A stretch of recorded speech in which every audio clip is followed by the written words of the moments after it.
2018. The border of Iraq and Syria. The desert is scorched to the limit, and at a temporary fire base, American artillerymen receive an urgent order to open fire on a group of militants trying to break through the border. Crews rush to their vehicles, engines roar, barrels turn toward the target. Less than a minute passes, and the first 155mm shells are already flying to the point of impact. The earth trembles from the volleys, and a few minutes later, the column of heavy vehicles already tears away from the spot and departs, leaving behind only clouds of sandy dust. When the enemy's return fire crashes down on the position, no one is there anymore. This is not a movie or a computer game. This is an ordinary working day for the M109 Paladin self-propelled howitzer, a machine that people have been trying to destroy for more than 60 years, and for which a worthy replacement still cannot be found. Captain Thompson of the 3rd Cavalry Regiment, who commanded that artillery battery on the Iraqi-Syrian border, will later say that no other artillery unit in the United States Army did what they did. Over several months, the battery changed 4 completely different firing positions, each time deploying a full-fledged base, literally in a vacuum, in conditions where there was nothing. No roads, no fortifications, no supplies.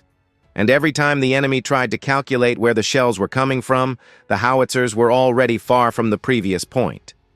But to understand why this machine became a real nightmare for any opponent, one must go back more than 100 years to the trenches of the First World War. 1917. The Western Front is drowning in mud, blood, and barbed wire. By that time, artillery had become the main killer on the battlefield.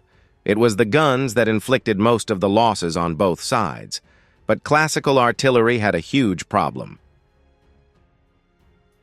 Heavy guns were dragged to positions by horses, and setting up one battery took hours, and sometimes entire days. As soon as the enemy spotted the position, return fire turned the crews into a mess. Moving the guns across a field pitted with craters was a hellish task.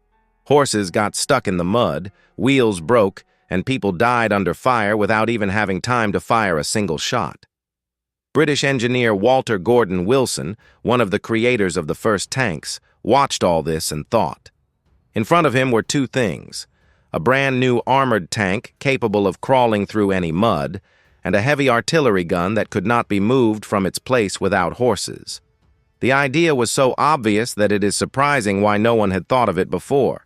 You just need to put the gun on a tank chassis. Wilson ran to the command with his proposal, and it was immediately rejected. Military officials considered the idea a pointless waste of resources. But Wilson was lucky. His idea reached David Lloyd George, the Minister of Munitions, a man who was not afraid of unconventional solutions. Lloyd George personally overturned the military's decision and ordered the artillery department to produce 50 units of the new weapon. Thus, the Mark I gun carrier was born, the first self-propelled artillery mount in history that no longer needed horses. A 6-inch howitzer was installed on the tank chassis, and the entire structure was driven by a Daimler gasoline engine with a capacity of 105 horsepower. By modern standards, the machine was primitive and clumsy, but for its time, it became a real breakthrough. For the first time in history, artillery could move together with the advancing infantry, not lagging behind and not depending on exhausted horses. Of course, it was far from perfect. The armor was weak, the speed was snail-like, and the aiming mechanism was temperamental. But the very concept, an armored, self-propelled gun, proved to be so powerful that from that moment on, military engineers around the world began to develop exactly this direction. Almost half a century passed, and by the beginning of the 60s of the 20th century, the United States Army faced a new war in which the old rules of artillery stopped working. In Vietnam, there were no clear front lines. The enemy appeared and disappeared in the jungle, and positions changed every day. Traditional towed howitzers, which required long installation and a large crew, simply could not keep up with the pace of combat operations. The Army needed a new generation artillery system, fast, protected, and capable of firing 360 degrees without the need to rotate the entire mount manually. And in 1963, such a machine finally entered service. The development of the new self-propelled howitzer was carried out by the Ground Systems Division of the United Defense Company, which subsequently became part of the BAE Systems Corporation. The engineers faced a task that no one before them had really solved: to create a machine combining the firepower of a heavy field howitzer with armor protection and mobility while not bloating the mass to tank values. The solution was found in using a hull made of rolled aluminum alloy, similar to the one used on the M113 armored personnel carrier. Aluminum armor could not withstand a direct hit from a serious shell, but it reliably held fragments, shrapnel, and indirect hits. And it was precisely from this that artillerymen at open guns most often died. Thanks to aluminum, the mass was kept around 27 tons, which was an outstanding result for an armored vehicle with a heavy howitzer. The main weapon was the 155mm M126 howitzer, mounted in a rotating turret on the M127 mount. And it was the turret that became the revolutionary element of the entire design. It rotated a full 360 degrees, whereas previous self-propelled guns, and especially towed guns, had an extremely limited firing sector. Previously, to transfer fire to a target in a different direction, it was necessary to turn the entire vehicle or manually move the gun. Now the crew could hit targets in any direction without moving from the spot. The maximum firing range was 14,600 meters, more than enough for those times for infantry support and counter-battery combat. Loading was carried out separately. The shell and the powder charge in a bag were fed into the breech separately. The maximum rate of fire during intensive work of the crew reached 6 rounds per minute, and the steady rate of fire was kept at 3 rounds per minute, which allowed for continuous firing without overheating the barrel. Inside, the machine carried 28 shells, and for replenishment of ammunition, each howitzer was accompanied by an M548 tracked ammunition carrier. A large-caliber 12.7mm machine gun with an ammunition load of 500 rounds was mounted on the turret roof for self-defense against infantry and light equipment. The vehicle was driven by an 8-cylinder Detroit diesel engine with a capacity of 390 horsepower with turbocharging, providing reliable traction and a good cruising range. The crew of the first versions consisted of 6 people: the section chief, the driver, the gunner, the assistant gunner, and 2 loaders. The tracked drive allowed for confident movement over rough terrain, overcoming fords slightly more than a meter deep, climbs, and soft ground where wheeled vehicles became hopelessly stuck. The first combat use of the M109 took place in Vietnam, and it began not nearly as triumphantly as one might expect. In 1966, about 200 vehicles were deployed in the combat zone, but literally within a year, the entire fleet faced massive mechanical failures. The climate of Southeast Asia, the stifling humidity, torrential rains, and viscous mud proved merciless to the new equipment. The Army sent engineers and mechanics for repairs right in the field, but they were unable to cope with the problems on site. In 1967, all M109s were recalled back to the United States. This was a painful blow to the reputation of the machine, which had only just entered service. However, instead of writing off the unsuccessful project, the engineers rolled up their sleeves and began a serious refinement. The result was the A1 modification, which came out in 1973. A new M185 barrel with a caliber of .39 was installed on the vehicle, longer and more accurate, and the maximum firing range increased to 18,100 meters. The weak points that had ruined the first batch in the Vietnamese jungles were eliminated, and the updated machine was finally ready to fight for real. It was from this moment that the M109 began its long journey toward the reputation of the indestructible workhorse of American artillery. And its first serious combat exam after Vietnam was a completely different war in the Middle East.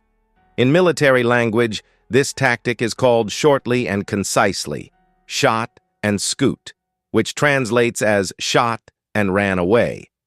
It sounds simple, almost primitive, but behind this simplicity lies an entire philosophy of survival on the battlefield, which overturned the idea of how modern artillery should work. The essence is as follows. A battery of self-propelled howitzers goes to a pre-selected position, deploys the barrels, produces a series of volleys at given coordinates, and immediately leaves the spot, going at full speed to the next point. When the enemy tries to deliver a retaliatory strike at the place from which the shells flew, they hit empty ground. Why is this so important? The fact is that the development of radar systems by the end of the 20th century made the lives of artillerymen extremely dangerous. Modern counter-battery radars are capable of spotting a flying shell, calculating its trajectory, and determining the point from which the shot was fired in a matter of seconds. After that, a retaliatory strike is delivered at the calculated position. If the gun is still standing in place, the crew is doomed. That is why stationary artillery, which requires long deployment and stowage, has become incredibly vulnerable in modern conflicts. The M109, with its ability to tear away from the spot in a matter of seconds after a volley, proved to be the ideal answer to this threat. But the trick lay not only in the speed of the departure. The entire tactic was built on careful route planning due to the timely preparation of several firing positions. The battery never drove at random. Commanders chose 3 to 4, and sometimes more, points in advance, between which the vehicles cruised in an unpredictable order. The enemy could not calculate a pattern because there simply wasn't one. Each time the strike came from a new direction, from a new distance, and the only thing left for the enemy was to guess where the next shell would come from. The M109 also proved to be an incredibly effective means of territory control. And here, truly interesting arithmetic begins. Classical military doctrine suggested that to reliably hold a section of a border or a line of contact, it was necessary to deploy an infantry unit, say, a company with a strength of about 100 people. 100 soldiers need to be fed, supplied, provided with shelters, rotation, medical support, and evacuation. These are huge logistical costs. Now let's imagine another option. A platoon of 4 M109 self-propelled howitzers is placed on the same section, 24 crew members instead of 100 infantrymen. These 4 machines are capable of covering the entire area of responsibility with fire, creating so-called dead zones, areas of terrain that the enemy physically cannot enter without falling under squall artillery fire. At the same time, even compared to traditional stationary artillery positions, self-propelled guns required fewer people.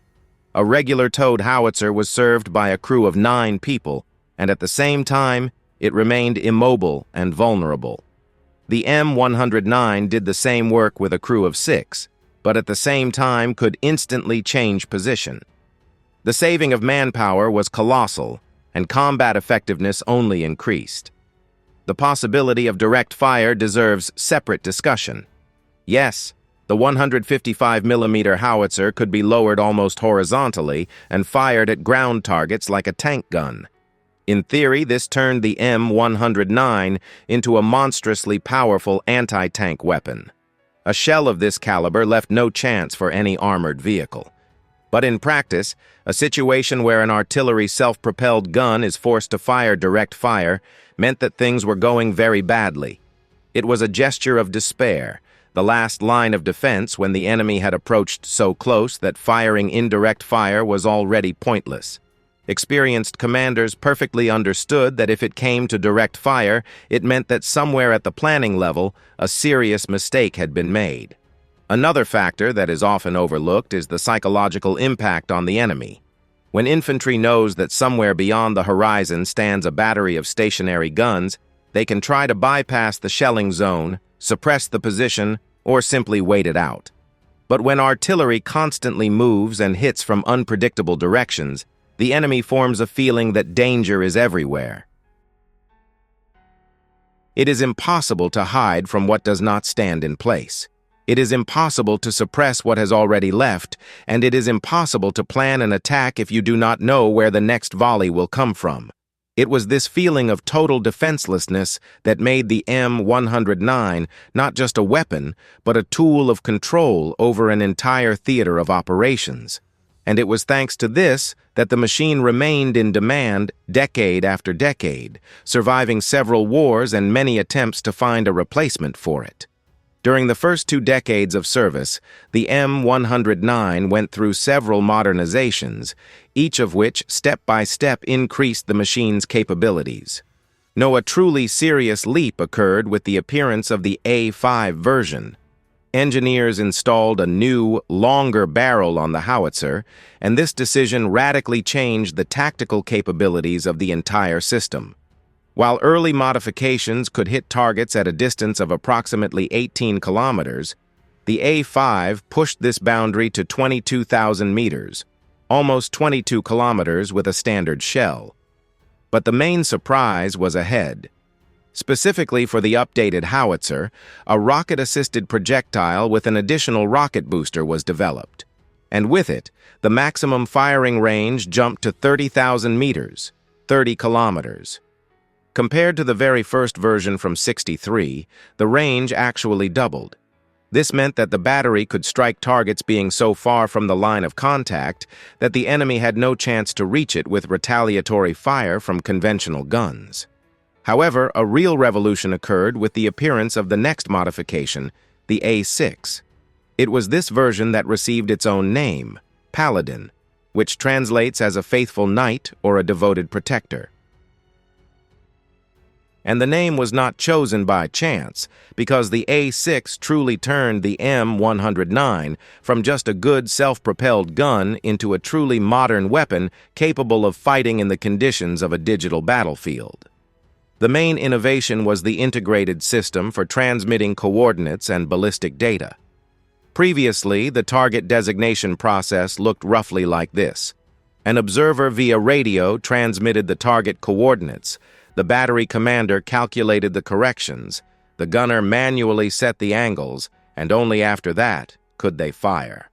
All this took precious minutes. The Paladin, however, received onboard electronics that automatically received data from the fire control center, calculated the ballistic solution itself, and gave the gunner ready-made parameters for firing. The control center, in its turn, coordinated fire at the battalion level and above, distributing targets between several batteries simultaneously. The entire chain from target detection to the first shot compressed to an incredibly short period of time. And here, a number appeared that became the Paladin's calling card: 30 seconds. That's exactly how much time the machine needed to stop on the go, rotate the turret, receive coordinates, and open fire. 30 seconds from a full stop to the first shot. Previously, it took minutes, and sometimes tens of minutes, to deploy an artillery position.